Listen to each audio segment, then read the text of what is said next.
বিদেশ তো তোমরা করতেছো, কার বিদেশ কত বছর চলতেছে? যেমন আমার বিদেশের বয়স 17 বছর অলরেডি চলতেছে। খুশি, তোমার বিদেশের বয়স কত বছর চলতেছে?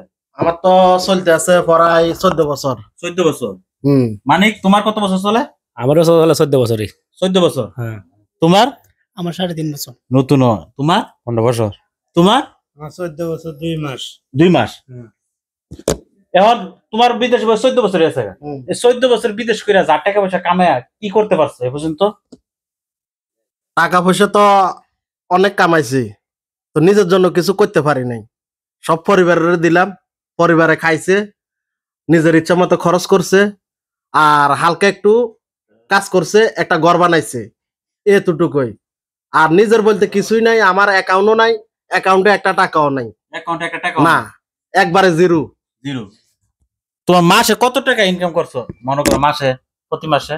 মাসে তো আল্লাহর রহমতে ইনকাম করছি প্রতি মাসে 70 থেকে 80,000, 60,000, 70, 80 এরকম ধরলাম কামাইছি। এভারেজ 50 করে এতো ওইব, এভারেজ 50-60,000 আছে। তো 14 বছরে যদি তুমি প্রতি মাসে 50,000 করে ইনকাম করে তাও তো 14 বছরে কত লক্ষ টাকা আইতাছে? 14 বছরে অনেক টাকা, অনেক টাকা আইতাছে। হিসাব করলে প্রতি বছরে আমার 7-8 লাখ টাকা আছে।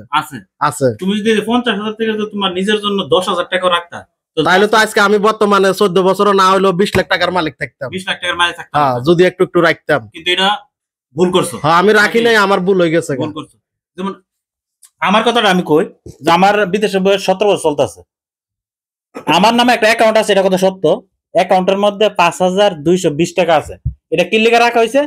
অ্যাকাউন্টটা যাতে ক্লোজ নাও, এই জন্য। এছাড়া কিন্তু আমার কোনো কিছু নাই। তা আমার মতো তোমার মতো সবার কিন্তু একই পরিস্থিতি। টাকা কামাইছে ঠিক হয়, কিন্তু অ্যাকাউন্ট শূন্য। আমরা তো প্রবাসীরা বিদেশি করি কি লিগা? পরিবারের লিগা। পরিবার যাতে সুখে শান্তি থাকতে আর আমরা দ্বারা, এটাই কিন্তু আমরা চাই। কিন্তু পরিবার আমাদের জন্য কি এটা চা যে আমরা সুখে শান্তিতে তাই বা আমরার জন্য ভবিষ্যৎ গড়ক, এটা কিন্তু বেশিরভাগ পরিবারই চা। পরিবারে চিন্তাই করে না। তুমি তো 16 বছর হয়েছে না? তোমার কি করতে পারছো এই 16 বছর বিদেশে বসে? আমি বিদেশ করে এই যে খেত পাথর নিচে ঘর দুয়ার বানছি, জায়গা আলহামদুলিল্লাহ ভালো হয়েছে। কিছু একটা করতে পারছো।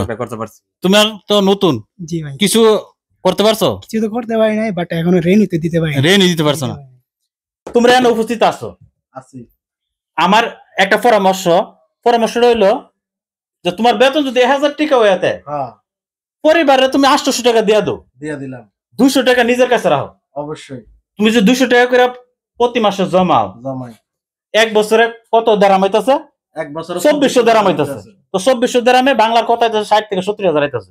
80,000, 90,000 আসতেছে। তো তুমি যদি এটা 5 বছর জমাইতে পারো তাহলে তোমার মোটামুটি অনেক টাকা, ভালো ক্যাশ হয়ে যাবে, ঠিক না? আরেকটা জিনিস দেখো, জানো অনেক কিন্তু আমরা ফ্যামিলি বড় সন্তান আছি না? তুমি বড় 1 নাম্বার, আমি আছো। তুমি 2 নাম্বার। তুমি 2 নাম্বার। সংসারে যে বড় সন্তানটা তাহে হ্যাঁ যদি কোনো বিদেশ আইতে পারে, হ্যাঁ কি করে বাবার যে দায়িত্বটা আছে এটা পুরাটা এই কান্দের ভিতরে নিয়ে কি করে পিছনে যে ছোট ভাই সারা বিদেশ আনে, বোন থাকলে বোন বিয়া দেয়, বাড়ির বিল্ডিং করে, সবাই জীবনটা কিন্তু ফ্যামিলির তোরে শেষ করে দেয়। কিন্তু এখানে একটা কথা হইলো, মা বাবার কিন্তু উচিত এই বড় সন্তানটার দিকে একটু ভিন্ন চোখে তাকানো, আলাদা নজর দেওয়া দরকার। সম্পত্তি একটু থাকলে হ্যাঁ একটা বেশি দেওয়ার দরকার, কিন্তু এটা কিন্তু লাজিম দরকার। মা বাবার উচিত না? তোমরা কি কো? এটা তো উচিত। কারণ হচ্ছে হ্যাঁ কিন্তু জীবনটা শেষই করে লাইছে। বেশিরভাগ পরিবারের বড় সন্তান দেওয়া যায় হ্যাঁ বিয়া করতে 35 বছর হয়ে যায়, হ্যাঁ বিয়ে করতে পারে না, পরিবারের বোঝা টানতে এরকম হইতেছে না? বহুত হইতেছে। আরেকটা জিনিস তুমি চিন্তা করে দেখো, যারা বিদেশ করে আমরা সবাই কিন্তু পরিবারের জন্য করি। কেউ কইতে পারতো না যে আমরা নিজের জন্য করি, নিজের সুখের জন্য। আজ তো তোমরা উপস্থিত আছো, কেউ কইতে পারবা যে 1 মাসের বেতন তুমি নিজে খরচ করছো নিজের হাত দিয়ে? কোনো সময় করছো? অর্ধেক বেতন এটাও করতে পারছো? পারো নাই। নিজের জন্য একটা শার্টও তো কোনো সময় কিনি নাই। এই যে একটা ঈদ গেছে, একটা শার্টও কিনি নাই। কেউ একটা নতুন কাপড় কিনছো? না, আমিও কিন্তু কিনি নাই। আমিও কিন্তু বেতন পাই, ফ্যামিলিরে দিতে আছি, প্রতি মাসে বেতন আইতাছে, কিনছি কিনি নাই, কেউ কিনে নাই। বেশিরভাগ প্রবাসীরা কিন্তু এরকম পরিবারের আমরা সুখ চাই। আর একটা জিনিস দেখা যায় কি, আমরা যারা প্রবাসীর পরিবার আছে তাদের উদ্দেশ্যে আমি একটা কথা বলি। কথাটা হইতেছে, আমরা সন্তান বিদেশে থাকে, কোন মাসে 50,000 দেয়, কোন মাসে 30,000 দেয়, আবার কোন মাসে টাকা দিতেও পারে না, পারে না। আমার আছে না? আছে, বহুত আছে। তো এটা ভাববেন না যে আপনার সন্তান বিদেশ থেকে টাকা তার নিজের অ্যাকাউন্টে রাখতেছে, না, এটা হলো আপনার ভুল ধারণা। ভুল ধারণা। বিদেশ কিন্তু সবাই একই অবস্থানে থাকে না, না। সব কোম্পানি কিন্তু সেম না। না, বহুত প্রবাসী আছে বিদেশ হয়েছে 5 মাস ধরে, হ্যাঁ বেতন কিছু হই দেয় না, দেখে না। তো হ্যাঁ টাকা কইতে দিব? ওটাই তো, অনেক আছে বিদেশ আইসে আইসেরা 3 মাস বেতন পাইছে, পরিবারে টাকা দিছে, পরিবার বহুত খুশি যে না আমার সন্তানের টাকা পয়সা দিছে, 3 মাস পরে কোম্পানির বেতনই দেয় না, তাহলে হ্যাঁ কই থেকে টাকাটা দিব? এটা ভাববেন না, পরিবারের বোঝা উচিত। হ্যাঁ, এটা পরিবারের বোঝা উচিত নেই, অবশ্যই উচিত, কিন্তু এটা বেশিরভাগ পরিবার বুঝে না। কি কয় যে আমার আমরা- সন্তান আমরা কয় কি আমরা জমা করতে আছি নিজের জন্য, নিজের জন্য জমা জমা করতেছে, করতে আছি, অ্যাকাউন্ট করতে আছি, অন্য মানে ঘরবাড়ি করতে আছি, ঘরবাড়ি করতেছে, এগুলা চিন্তা করে তারা, এটা মনে করে হেরা, হ্যাঁ। কিন্তু হেরা বাস্তবটা বিশ্বাস দেখে না। করতে চায় না, বিশ্বাসও করে না। করে না, করে না।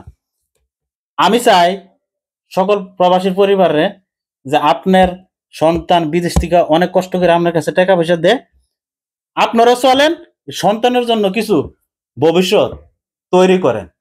কারণ যারা প্রবাসী আমরা থাকি সবাই কিন্তু আপনারা কিভাবে ভালো চলতে পারবেন, খাইতে পারবেন, এটা আমরা চিন্তা করি। চিন্তা করি। আমরা সুখ আল্লাহ সব বিসর্জন দিয়া সেরা, ঠিক নি কথাটা? অবশ্যই। আর আমরা যে সকল প্রবাসীরা আছে, একটা কথা কমু যে পরিবারও দেখেন, মা বাপরও দেখেন, নিজেরও দেখেন, হুম। নিজের জন্য কিছু সঞ্চয় করে, করেন। ঠিক নি কথাটা? অবশ্যই ভাইয়া। আর যে আনা যে প্রবাসী বাইরে আছে সবার জন্য আমরা পক্ষ থেকে দোয়া রইল, সবার শরীর স্বাস্থ্য যেন ভালো থাকে, সবাই যেন যে আশা নিয়ে বিদেশে আইছে তার আশাটা যাতে পূরণ হয়। পূরণ হয়, ঠিক না? অবশ্যই। আর ভিডিওটা যদি ভালো লেগে থাকে আমাদের কথাগুলা, প্লিজ একটু ভিডিওটা শেয়ার করে দিবেন আমাদের মাধ্যমে, যাতে আমাদের প্রবাসীর পরিবাররা এই ভিডিওটা দেখতে পারে এবং বিভিন্ন দেশে সিটে থাকা প্রবাসীরা যেন আমাদের ভিডিওটা দেখতে পারে। তো সবাই ভালো থাকবেন, আল্লাহ হাফেজ।